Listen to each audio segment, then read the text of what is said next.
अस्सलाम वालेकुम। मैं लॉ इस्लाम एन चैनल से मुखातिब हूँ। नाजरीन कराम, आज मैं आपको एक नालायक बच्चे का किस्सा सुनाती हूँ। स्कूल के क्लास में एक नए उस्ताद साहब दाखिल हो गए। थोड़ा सा तारफ करने के बाद बच्चों का टेस्ट लेने के लिए एक सवाल किया और उस्ताद ने सब बच्चों की तरफ देखा। जिन बच्चों को वो सवाल आता था तो उन्होंने हाथ उठाया, लेकिन एक बच्चे को उसका जवाब नहीं आता था तो उसने हाथ नहीं उठाया। उस्ताद ने उसी बच्चे से जवाब पूछा। सब क्लास के लड़के हंसने लगे और कहा, ये क्लास का सबसे नालायक बच्चा है, इसको कोई जवाब नहीं आता। उस्ताद ने बच्चे को बैठने के लिए कहा और दरस देने में मसरूफ हो गए।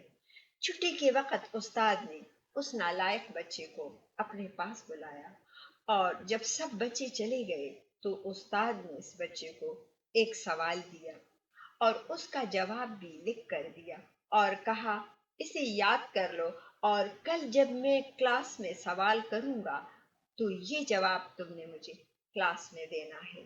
बच्चे ने वो सवाल और जवाब याद कर लिया। दूसरे दिन जब उस्ताद क्लास में आए तो उन्होंने वही सवाल जो उस नालायक बच्चे को दिया था सारी क्लास से पूछा।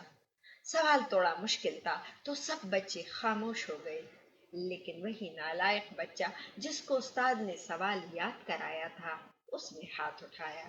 सब उसकी तरफ हैरानगी से देखने लग गए। उस्ताद ने इस बच्चे को कहा, हाँ जवाब दो।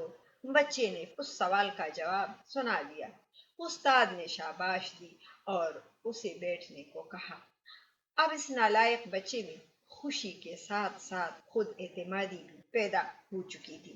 उस्ताद रोजाना इस बच्चे के साथ यही अमल दोहराते थे और फिर आखिर में वो दिन भी आया कि वो नालायक बच्चा अपने क्लास का सबसे लायक बच्चा साबित हुआ।